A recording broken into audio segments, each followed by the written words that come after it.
Somewhere else in scripture, because I was just reading it recently, it does say if that person, that group, that whomever, they continue to make those choices, right? So it's one, we all sin, my gosh. Yes, please.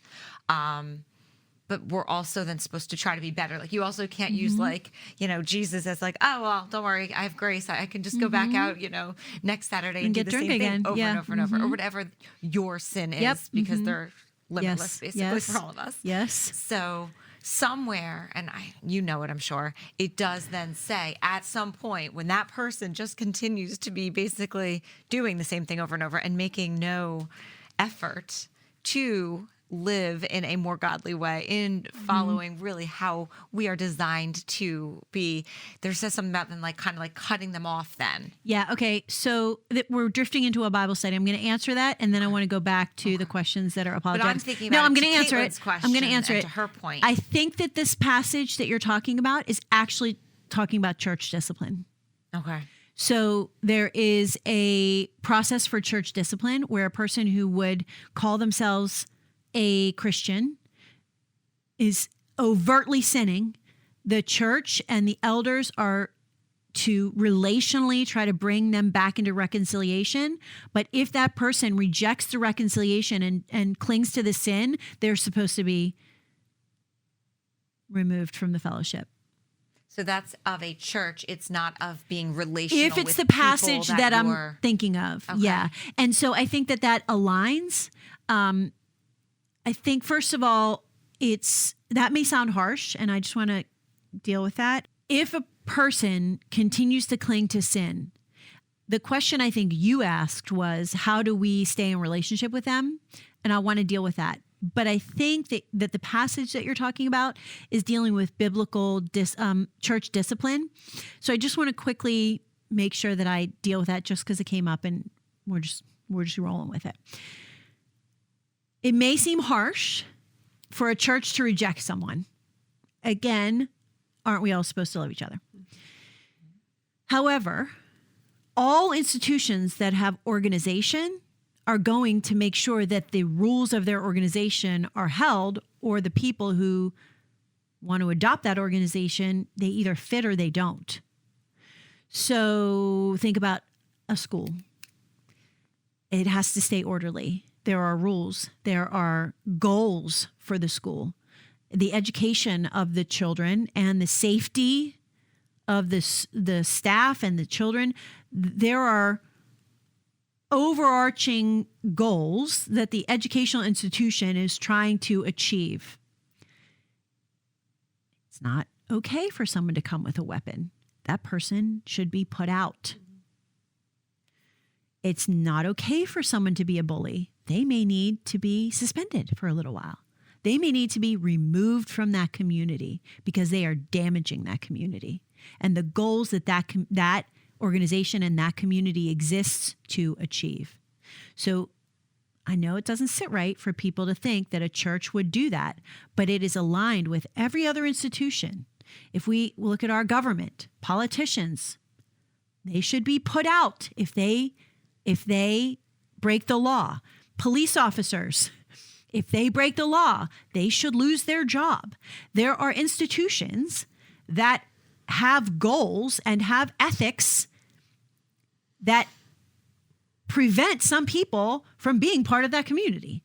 So I just want to say, in defense of church discipline, which is a super deep dive into the Christian faith, but in defense of church discipline, every organization has goals and rules that they are trying to get towards. And if a person is disruptive and destructive inside that organism, it makes all the sense in the world that they should be removed from that organism, in my opinion. Now, I think you may know about this. I'm going to say really vague terms. I'm familiar with a situation where church discipline happened. And a person, it was a young person, was beyond destructive to the group. And physically psychologically harmed another person in the group. And for the safety of that second person who was harmed, the first person was asked to not participate in that group for a little while. That's appropriate. There's a male-female thing. I'm sure you're picking up what I'm putting down. The church protected the victim. That necessarily meant that the person who sinned and made a mistake rightfully was removed from that community. However, the pastors and elders stayed in relationship with that person because Christ doesn't give up on a person just because they're sinning heinously and hurting people. And that to me was one of the most beautiful examples of church discipline and how this stuff plays out. Because we want justice. We want the victims to be protected. So we can't have it both ways. Oh, the church should love everyone and never put anyone out. Okay, so I just want to leave that there. I think that's the passage that you're talking about. If you're talking about more generally, how do we stay in relationship with people who are a sinful mess? Well, first of all, how do we stay in relationship with the mirror? Okay. But others, it's a case by case. There's not, what we all wish is that the Bible were 66 books of checklists that we could just work through in our lifetime and check off and be like, I did it. It's not. There are not scripted answers for every situation you're going to find in your life. And the Bible requires that you deepen your relationship with God and his word and his son and his spirit to make your way through some of the diciest things in life. But that's what the tribe is about. That's what your pastor's there for. That's what your Christian friends and family are there for. That's what God's word is there for. That's what prayer is for. That's what the Spirit lives in us for. And it's individual. I didn't choose to remove myself from that group of friends. I stayed in it. I tested it. Can I stay in it? Can I stay in it and be faithful? Can I grow in the way that God's calling me to grow by changing my behavior or allowing him to change my behavior, or allowing him to change my heart before I go into that situation? Or am I going to keep falling down? If I'm going to keep falling down, I have to get out of it until I'm strong enough to not. And that's a case by case thing. And wise counsel and good friends will help you figure that out. And the Bible and prayer and the Spirit, right? Okay. Woo, we went far afield. But we're still kind of on the same, like the ethics of how we behave as Christians. So I guess it's not so far away. The nature of her question was a lot more disarm than deconstruct. The nature of her question was a lot more deconstruct than disarm, although disarm had to be a part of it because the foundational principles of just like flat disbelief are hard to unseat. Hers was ethical in the role of love and hate. That's actually not as hard for me to unseat because I can just be love and just mindfully every time I interact with her, be love and acceptance and validation. And I'm not going to validate if she's living in sin, Right. but I'm not going to be like, you know what? It is all good. Have sex with your boyfriend. Like, God doesn't care until you're a Christian. I'm not going to say that. But what I am going to say is, I love you and let's stay in relationship. And how's that going for you? And I'm going to wait until the brokenness that occurs from her. I'm not saying this, but from a person. Okay. Jody. Mom. Her mom. I don't have any information that you don't have. This is not about Caitlin. I'm just saying if a person were having sex with their boyfriend, I know that God's intention for sex is very clear and has really a lot of very consistent effect if you don't follow that. Mm-hmm. And I'm just going to wait it out. And I'm going to love you through the brokenness you are going to experience by maybe not with upholding the things that God says, this is the better way. I'm just going to love you through that. And then at the right time, the Spirit's going to teach me and show me when to say, God has a better way. Can we talk about that? God wants to heal this in you. And I've already spent a good amount of time loving her well. And so when I say God wants to love you and heal you from this, can we talk about that? I think I have an opening, you know? I'm not waiting for her to fall down and break, but sin is full of brokenness. It's going to happen. And so it's better for me to be the soft place to land, Right. you know, than the barrier she bangs up against. And you're not going to, it's a saying, tap dance on her grave Exactly. when the break happens. Yeah. Because that's not what Jesus does. While we were still sinners, he died for us. While we were his enemies, he laid down his life to save us. Think about that. An enemy, and you're going to get in front of a bus for them.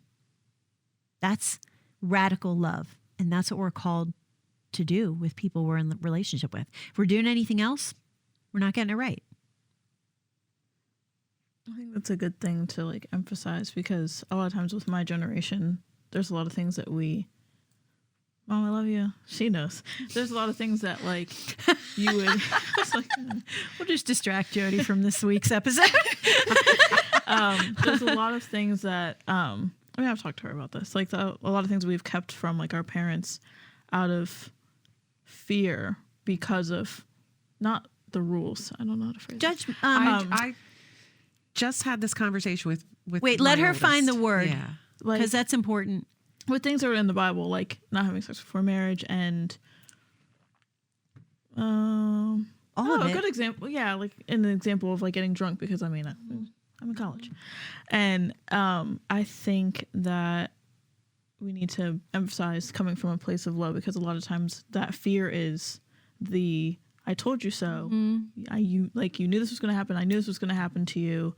This is what you get, like all this stuff before, and that comes before the okay, now I'm here for you, like let me help you. Like that Yeah. should come first, and Yeah. I told you so, and everything should really just never be a part of that conversation. I can tell you as a mom, when that happens, it's because I've let my feelings get in front of my true intentions. And this is exactly what we're talking about. I mean, that happens. If I'm not loving you first, I'm not getting it right. But I'm human. And so I'm not always going to, and our children are the ones we care the most deeply about.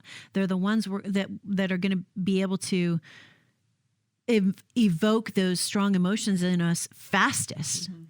It's about self-control, which, by the way, is a fruit of the Spirit, which, by the way, God promises to give us if we deepen our relationship with him. So circle around, round and round we go.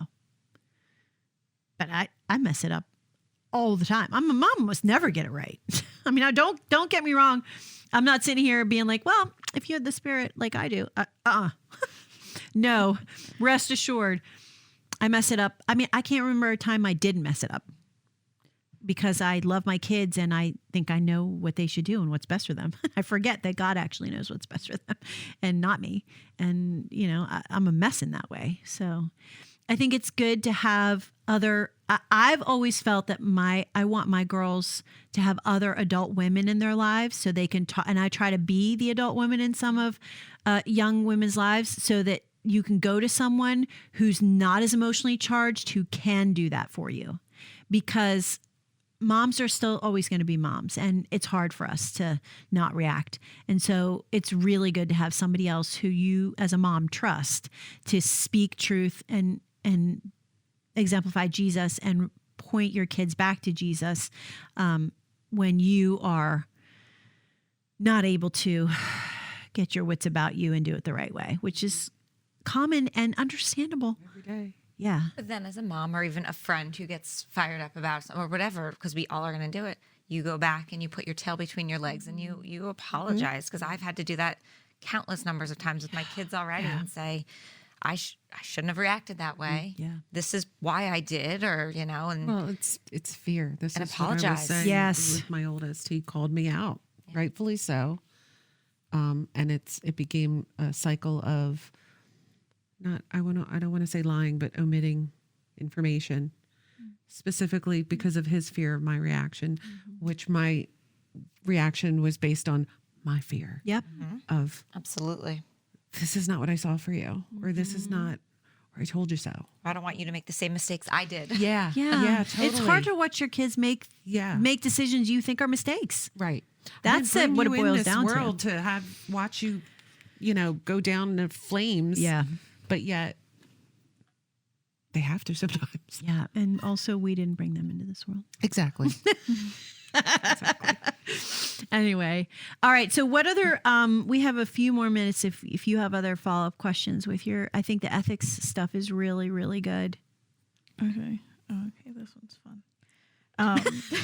It's adorable. So, I was just thinking, like, when I went through this, like, of just things that are happening in in the American culture recently.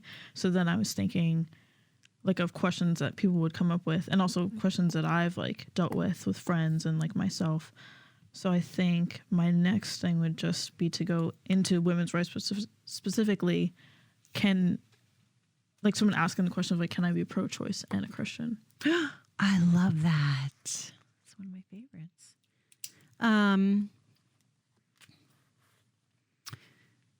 Is the question, can I be pro-choice and a Christian? Yes.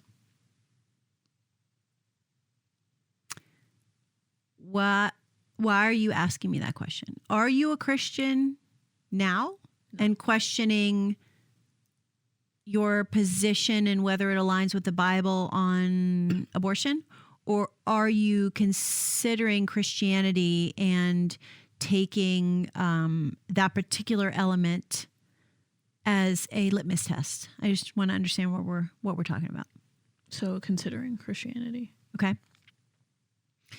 Are you, when you say you're considering it, unfortunately the English language fails. So are you considering it like I'm just giving it thought and trying to contemplate what it means? Or are you considering it like, I think I see that Christianity is a good thing, but I have a few blockers that are in my way between me and really committing to it? Which of those considering are we talking about? The blockers. So the blocker. Okay. So the question you asked me is, can I be Christian and pro-choice? Can you tell me what you define pro-choice and pro-life as? Oh boy. No, I have to think back. So pro-choice is just that women have the choice to have an abortion. They don't have to have one, or like they never have to have one, or whatever. Or they might not, necessarily want one for themselves, but they want other women to have that choice. Mm-hmm. And then pro-life is the belief that life starts at conception and that if the baby is alive the whole time, mm-hmm. and that abortion is murder. Mm-hmm. So just trying to understand better where you're coming from. Are you in favor of the death penalty or are you against it? Oh, geez, no. That is a good question. I'm trying to think of like from someone's perspective. Okay, for this perspective, I'll say against it. So, why? Oh boy. Wait, changing my answer. For it. Are you still representing the same person? Yes. Okay. I was trying to think of like from their perspective, Mm-hmm. and I was trying to remember because I've had this conversation before where people they don't believe in abortion, but they believe in the death penalty, and that's a contradiction. Mm-hmm. So I'm just putting my toe in that water to see if that contradiction exists in this person. I think you guys can guess where I would go. We can go both directions if you want to. I'll do both directions. Okay, pick one. Okay, so we'll do for death penalty and pro-choice. Against for death penalty and pro-choice. Okay. Can you explain to me your rationale for the death penalty?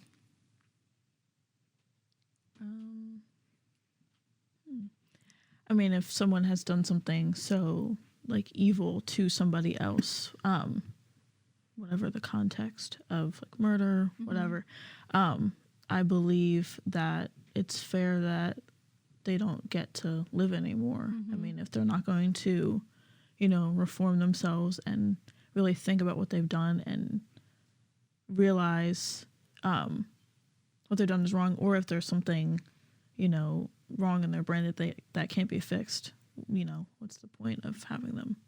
Even if they're going to be in jail for the rest of their lives, like, what is the point of that? So would I be right in saying that you're putting the death penalty under the umbrella of justice? Yes. Okay. So I want to make sure I understand your position. You do believe that in some cases, well, in every case, because you're pro-choice and pro-death penalty, you believe that humans have the ability to decide whether another human lives or dies. Yes.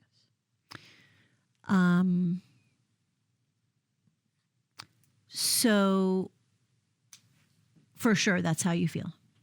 Okay. So you acknowledge that when someone gets an abortion, they are making a decision that a human dies. No. That's not exactly what you just said. I was like, wait, I have to see. That's where you would get. Okay. I'm not trying to be sneaky. Yeah. No. Yeah. I'm just trying to make sure I understand what you believe, and I don't mean to make you feel attacked. If that's something that you feel I've uncovered as a discrepancy in your belief system, I'd rather we just stop talking about it, because I don't want you to feel like I'm attacking you. I just truly want to understand where you're coming from. So let's just back off of that. And how about you can develop your thoughts on that, and let's talk about it again. Stone, shoe, get out. Okay? Let's go the other way. And I did it by questions. I wasn't confrontational. I just asked questions. And then when we hit that mark where she actually contradicted herself, and that's why I said, are you sure that's what you're saying? Mm-hmm. I gave her a chance to be like, wait a minute, where's she going? What do I really think? It's all about asking questions. At the end of the day, I know where I'm going. And that's important. I do know where I'm going by God's grace and the Holy Spirit. I know where I'm going with the conversation. I have enough experience doing this. I've done the work to figure out where I want to go with these questions. By the way, these questions, I guarantee you, these are the questions that are coming up with other people who are listening or watching. These are the big questions. So I'm glad we're doing them. So it's good to have sort of a map for these bigger questions. But that roadmap for me comes from biblical truth. And I'm just trying to broaden the view of the conversation to make sure that we both see what I see. I'd like to go the other way, but depending on how you go the other way, I just thought of a kind of contradicting thing. Okay. Do you want to do any more with the fact that that person has a little bit of conflicting? I mean, I want to say this. Yeah. Some people don't believe life begins at birth. So you got jammed up because you were like, whoa. But some people wouldn't. Some people would say, I don't believe that that's a life yet. And then you have a few different ways you can go. Obviously, if this is something you're comfortable with, then you say, I would go into, okay, when do you believe life begins? And we could talk that through.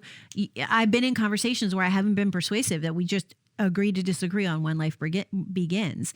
And the best I can do is say, but do you agree that to take a life because it's inconvenient or inappropriate for your juncture of your journey, to take that life would be wrong? Like after the child was born, you would agree it would be wrong to murder the baby, right? Mm-hmm. So at least we can agree on that. And then you've put the stone in the shoe on when does life begin? That's dicey. And I hope I did a good job of being respectful and asking questions. And I kept saying, I just want to make sure I understand where you're coming from. I just want to make sure I understand your question. And I'm clarifying, but I'm also leading. And it's a little sneaky, I guess, but it keeps me in the driver's seat. You've asked me a question. You asked me a question, that's permission for me to drive. I'm going to answer your question, but I'm going to get us there with my own answer. And if my answer is protracted and full of other questions and points that I want to make, you ask the question. You know, like I should be able to answer it on my own terms, right? I mean, I don't know if it can be relationally yucky if I do it in a rude way, but I'm trying not to. I'm trying to do it in a really respectful and polite way. And I hope I achieve that with her. Did you at any point feel like I was being combative, except for when I said that's not exactly what you just said? Yeah, up until then, no. Okay. So And even then, what that would be a wasn't better way to say that? What would be a better way to point out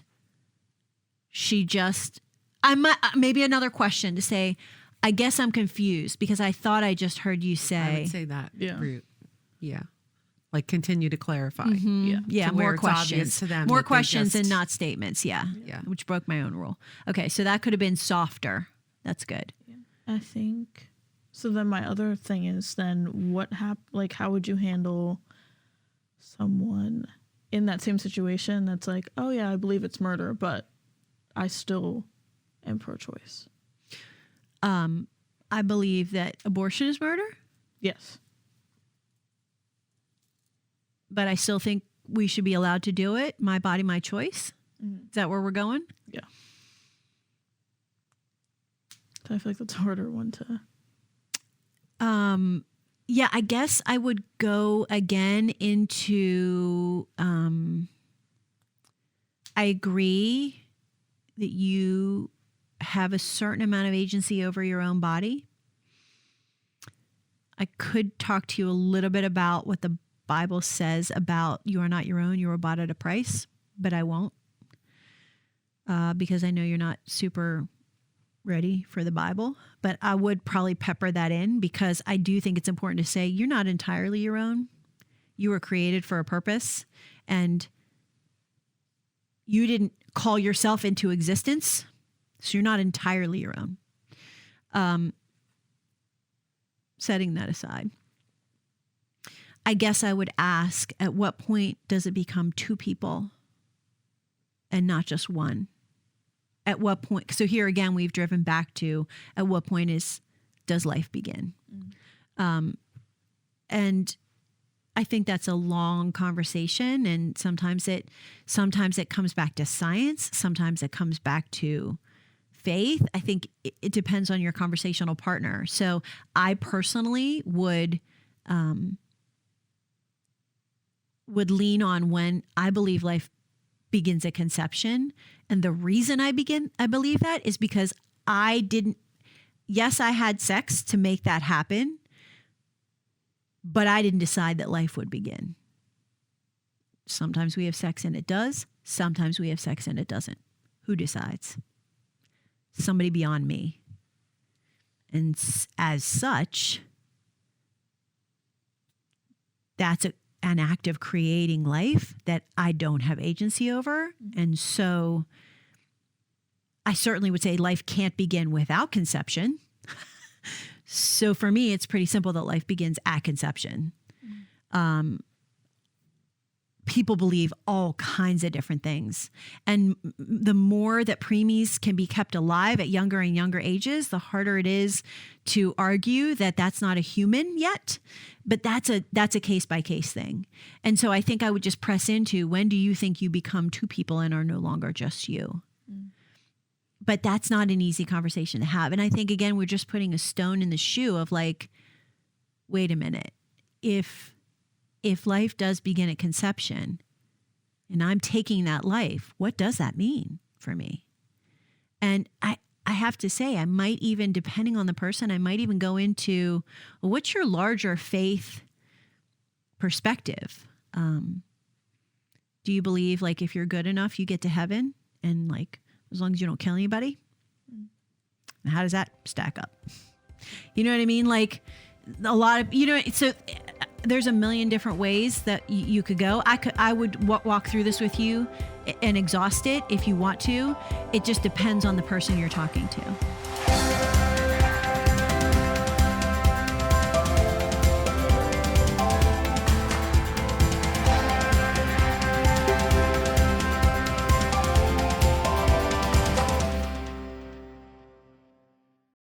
Hi, I'm Holly, and I'm the primary teacher and author here at Study with Friends.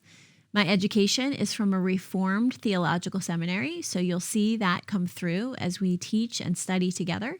But on occasion, I'll introduce concepts from other doctrines when I think they shed light on the material, just so that we can have a well-rounded understanding of lots of different perspectives on the text. We strongly believe that you should know and understand who's teaching you the Bible. And so you can learn more about me at studywithfriends.org or zondervan.com. We're just really glad you're here.